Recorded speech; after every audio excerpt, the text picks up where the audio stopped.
በስመ አብ ወወልድ ወመንፈስ ቅዱስ አሐዱ አምላክ አሜን። በስመ አብ ወወልድ ወመንፈስ ቅዱስ አሐዱ አምላክ አሜን። ከበጀምቶኒ ፊ ሆርዶፍቶኒ ማቲ ማስቶቶፍ ታተን ሁንዲ keessanuu kan biyya keessa jirtanis kan biyya ambaa keessa jirtanis nageenyi jaalalli araarri waaqayyoo isiniif haa baay'atu. Akkasumas baga guyyaa har'a kana guyyaa kabajamaa fi jaalatamaa guyyaa har'a ayyaanota ji'aa fi hoggaadhaan lakkaawwaman ayyaana guyyaa har'a kan nu hin beekne kan abboonni keenya bichaan beekan akkasumas immoo kaa guyyaa haadha keenya qulqulleettii mushurraa muraa'eliitiin baga isin ga'e hamiin baga hunda keenya nutiin nu ga'e radatiin barakatiin abboota keenya nurra oolee haa buluu akka badii keenya akka balleechaa keenya osoo hin ta'in akka jarannatii isaa akka barakatii isaa nuuf haa ta'u. Haati keenya qulqulleettii mushurraa muraa'elii biyya keenya biyya nagahaa biyya gammachuu biyya dassitaa nuuf haa gootu.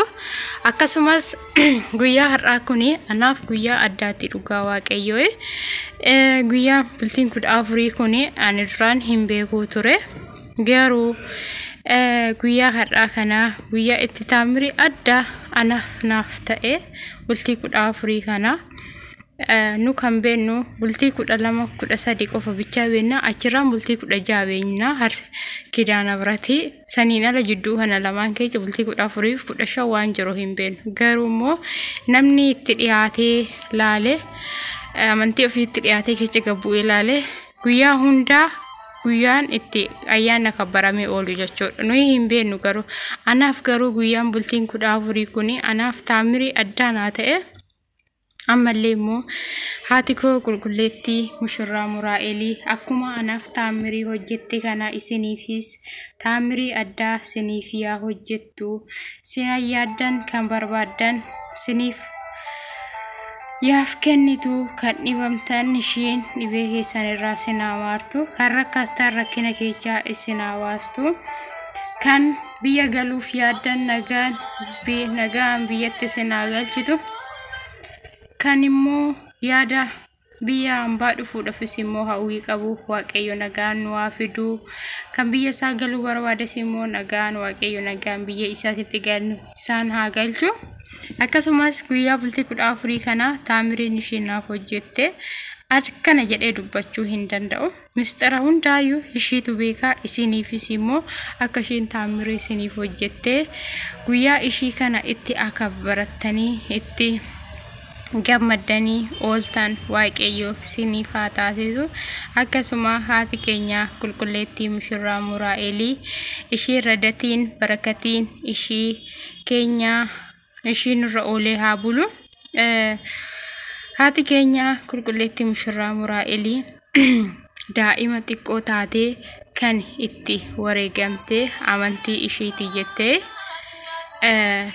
isinis immoo nus immoo keessa keenya qulqulluu goone akka ishii kanatti keessa keenya qulqulluu goone kiristoositti yoo dhiyaanne waaqayyotti yoo dhiyaanne waaqayyo nuuf dhagaa akka ishii kanatti waaqayyo immoo laphee keenya qulqulluu keessa keenya qulqulluu nuuf haa godhu. Biyya keenyas biyya nagahaa biyya gammachuu biyya dassitaa nuuf haa godhu. Akkuma haadha keenya qulqulleettii mushurraa muraa'elii isheen uummata ishiitii jettee wareegamtee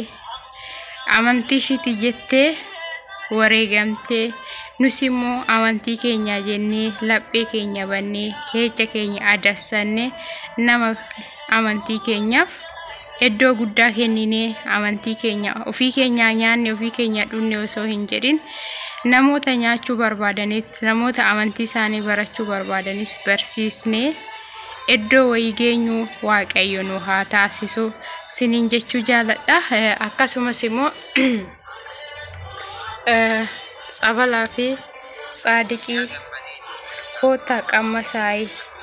siniin jechuu jaaladha. Silatiin qaba guyyaa har'aa kana bultii 14 kana silatii kiyya haati koo qulqulleettii mushurraa muraa'elii naa dhageechee silatii kiyya galmaan naa geechee jirti. galanni shiin badini galanni haadha koo qulqulleettii mushurraa muraa'elii galanni ishiin badini animmoo silatiin kiyya ji'aanii yoo ati kananani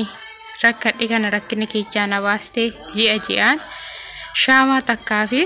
saadiqeessii tolchaa yoon dadhabes dammoo biddeen takka fuudhee tiriira godhee bishaan burcuqqoo takkaatii fi shaamaa takka si ibsa jedhe galata waaqayyoo kanan dubbadhes kanan yaades kuno galmaan gaachaan jira galata waaqayyoo ishii bakkan itti yaammadhe hundattuuyyuu na dhaqqabdee jirti haadha koo qulqulleetti mushurraa muraa'elii galanni ishiin badin har'as borus iftaanis ulfinni galanni ishii hin badini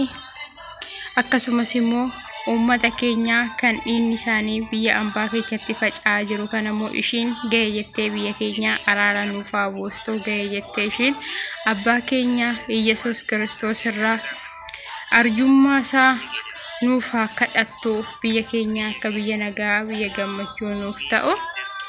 ishiin radatiin barakateen ishiin irra oolee haa bulu isiniin jedha akkasumas waan dhaggeeffattaniif naaf galatooma naaf eebbifamaa haga viidiyoo biraatiin olitti deebinutti turtii gaarii baay'ee sin jaaladha baay'ee sin kabaja hunda keessaniif iyyuu muraa'eliin akkuma naaf dhageechee isiniif haa dhagaychu akkuma nana rakkina keechaa na baaste isinis immoo rakkina keechaa sinaa baastu siniin jedha haga viidiyoo biraatiin olitti deebinee dhufnutti turtii gaarii siniif haa ta'u haadha keenya qulqulleetti muraa'elii jechuun silaadinoo kanaaf anuyyuu duraan hin beeku ture amma reefan baradhe haadha keenya qulqulleetti arseema guyyaa takka maqaa isaanii dha'ee isaan irraa homaa dhabee hin beeku ammallee immoo isaa akkanumatti nu maqaa isaanii afaan keenya cuuphamaa haasaatanyaa kana maqaa isaanii dhoofne nama isaan irraa dhabuu muti nuyi ammallee radatiin barakateen isaanii nurra oolee haa bulu sinin jechuu jaaladha turtii gaarii baay'ee sin jaaladha baay'ee sin kabaja akkasuma immoo baga itti sin ga'e amiin amiin amiin amiin baga hunda keenyanii nutti nu ga'e ayyaana ji'aatiin kan nu ga'e kan uggaatanis akka nu ga'u abdii waaqayyo irraa qabna nagaannaa oolaay turtii gaarii siniif haa ta'u ayyaana gaarii guyyaan guyyaa gaarii dassitaa gaarii siniif haa ta'u.